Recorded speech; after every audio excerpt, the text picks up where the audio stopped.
कोल्हापूर जिल्ह्यात कोरोनाचा शिरकाव। कोरोनाच्या 3 संशयितांपैकी एकाला डिस्चार्ज, दोघांवर खासगी रुग्णालयात उपचार। कोल्हापूर महानगरपालिकेच्या अग्निशमन दलाची पंचगंगा नदीपात्रात प्रात्यक्षिकं, आपत्ती काळातील सज्जतेची घेतली चाचणी।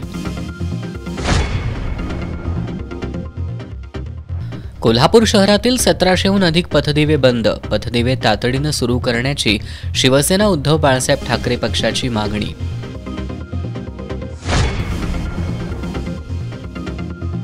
वरिष्ठ कार्यालयाकडे चौकशी अहवाल मंजुरीसाठी पाठवायला लाच मागितल्याचं निष्पन्न।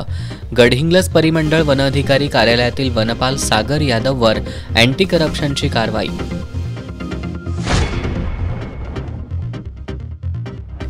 आणि अलमट्टी धरणाच्या उंची वाढी विरोधात आता 15 दिवसांनी सर्वपक्षीयांसह बैठक आयोजित करा।